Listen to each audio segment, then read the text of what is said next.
Modern Warfare 2's beta kicks off in just a few days, being debuted at COD Next on Thursday, but while we gear up for everything coming in the next few days, today we got a look at what we can achieve for simply participating in the beta, and our first look at the art direction and design for weaponry, operators, and more, and today we're breaking it all down for you. So as we go along, drop your thoughts down below. Are you liking any of these weapons, blueprints, operator uniforms, and all, or is there anything in particular you'd like to see added and or changed? Whatever the case, drop your thoughts. But if you enjoy the video, you find it at all insightful, do me a favor and drop a like on the video, and if you're new to the channel, make sure you subscribe to stay up to date with all things at Modern Warfare 2. Reminder, we'll be live for COD Next here in just a few days, as well as posting a ton of content this week actually on Modern Warfare 2. So if you'd like to join us on that road to 500,000 subscribers while staying up to date with all of it, I'd love to have you. For now, let's take a look at what was revealed though. So for the beta, it was mentioned beforehand. We knew going into this that we would get something for playing in the beta. We've seen that the last couple of years, and it was no surprise when it was announced in the Call of Duty Next reveal blog a couple of weeks back. They stated that there would be a number of in-game rewards available for simply playing the beta. Now, going off previous trends, I kind of imagined it would just be like a blueprint and maybe like one or two smaller things. But to my knowledge, this actually might be the most we've ever seen for rewards just simply for taking part in a beta, which is pretty cool. Now, released today was a brand new blog post talking about said rewards, and it looks like we'll be seeing more here as we gear up towards Next. So maybe one tomorrow, maybe another one on Wednesday. We'll have to wait and see how it all breaks down, but we do have more coming. But this again broke down everything that we've seen, and it seems like we're definitely going to be getting way more than we probably anticipated. Firstly, detailing some of the information on the beta and how you can download it when preloads start and everything like that. That kicks off on Wednesday. But then they got to the stuff that we probably are more interested about, the things that we can actually earn in our first looks at them.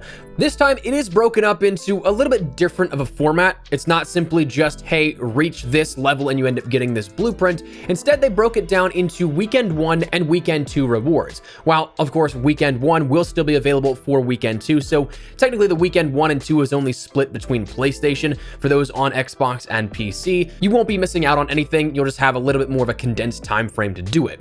But we end up seeing the Smashed It emblem unlocking at Operator level 2. We end up seeing the Buckle Up charm unlocks at level 4. The Pass the Test player card unlocks at level 6. The Operation First Blood sticker unlocks at level 10. The Side Impact Weapon Blueprint unlocks at level 15. The Operator Skin of Collision unlocks at level 18. The No Competition Vinyl unlocks at level 19. The Safety First sticker unlocks at level 21. The Vehicle Skin of Floret unlocks at level 26. And the Frontal Impact Weapon Blueprint unlocks at Operator level 30. So to break that down a little bit here, given that we do have Weekend 1 and 2 right off the rip, it seems like, of course, level 30 won't be that initial level cap. We see level caps be raised over time, so maybe with Weekend 1, 15 is indeed that level cap, giving those that come back for Weekend 2 on PlayStation the ability to grind out 15 more levels, and of course, level 30 being something for the 5 days or so that Xbox and PC have the opportunity to play, that's still obtainable as well. But just bear in mind that, again, with this split, it is seemingly just because of the way that things are working for those level caps. But again, that's a decent bit of rewards for just simply playing in the game. We, of course, have confirmations of the small things that aren't going away, no matter how annoying or filler they may seem. Emblems, charms, stickers, calling cards, all stuff like that we'll be seeing here once again within Modern Warfare 2. But we also see weapon skins, vehicle skins, and for the first time, confirmed in writing the term blueprint. Now, we did know that, of course, blueprints would be coming back, and it's something that now kind of solidifies that difference between blueprints versus vaults. The one theory when the FGX Cinder weapon vault was revealed with the reveal of Modern Warfare 2 was that we'd maybe see the vault system take over the blueprint system, where they finally would fix that mistake of not allowing blueprints to have customization uniform across the entire weapon when you change an attachment. But it seems like that is still going to be the base design of how weapons will work, where if you do change that attachment, you do risk sacrificing some of that cosmetic design. Whereas vaults, on the other hand, have attachments built out for every single combination you could end up putting, and that cosmetic feature would still be intact. Now, the blueprints themselves, honestly, I really dig this sort of black and green design here. I think it looks pretty clean. You may have different opinions, and that's totally fine, but I quite enjoy these. Now, the weapons they're on are interesting here. I'm no firearms expert by any means, but it looks like that level 30 frontal impact is the Scar L, but that SMG is one that's kind of stumping everybody at the moment. Right now, if I'm taking a kind of wild guess, it reminds me of a pistol converted into an SMG, similar to the PK PSD-9 from Modern Warfare Remastered, where that was the Procolot pistol and a chassis. So maybe we see something like that, but right now we just don't have enough information to really say with absolute certainty if that's the case. But anyways, I like the look of these blueprints and I like the look of the camo design on them. And honestly, coming back to the cosmetic stuff, I really enjoyed that operator uniform as well. I'm not really one to ever care about the operator outfits, but that looks pretty cool. Now, there was a new item here that was listed, something called a vinyl, which kind of looks like a calling card, but it's not, so I don't know exactly how this will break down. Maybe it's a different type of sticker variant that covers more of your weapon, perhaps, like a vinyl sticker.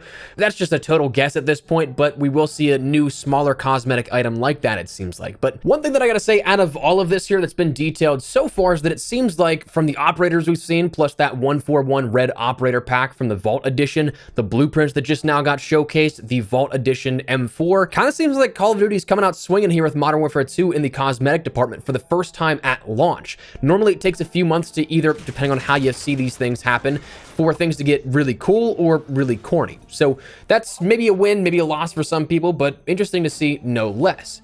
With so much cool stuff up front, hopefully that means that things like mastery camos, at least in my end, I would love to see some really cool mastery camos with Modern Warfare 2. Damascus was okay, I liked it, but again, compared to an animated camo or something like that, I think something like DM Ultra or even Atomic was a little bit more worth the grind as opposed to Damascus, but that's just me. Anyways, when can you end up getting these? Both in-game, of course, that level cap is 30, we end up seeing.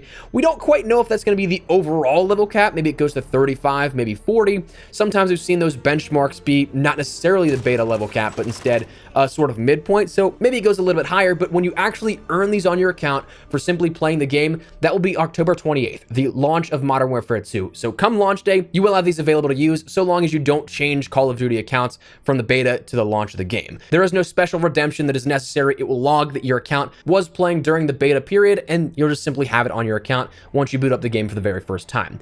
Now, that's what we learned about here in terms of the cosmetics and the beta rewards. I'm very much so looking forward to not only these, but also the other intel coming, because like we mentioned at the beginning of the video, leading up to next, we are going to have a couple of more intel drops in terms of new blog posts, and they detailed specifically that we'll see information on the Gunsmith, FJX Cinder, Weapon Vault, and more. So it seems like maybe tomorrow and Wednesday might have some decent information in store for us, especially on those last two. Gunsmith and how the weapon vaults work, I really want to know more about that stuff. So we'll keep you up to date with everything as it happens, but that's what we're going to call it. So let me get your thoughts and feedback down there below. Are you guys liking the look of these beta rewards? Do you think it's worth grinding out the beta now for this? Whatever the case, drop your thoughts below. But if you enjoyed the video, you found it at all insightful, do me a favor and drop a like on the video. And if you're new to the channel, make sure you subscribe so you don't miss a single thing regarding all things Modern Warfare 2. We're very close here to the multiplayer reveal at COD Next, and of course, getting hands-on with the beta starting with PlayStation this weekend. So stay frosty, take care, and peace.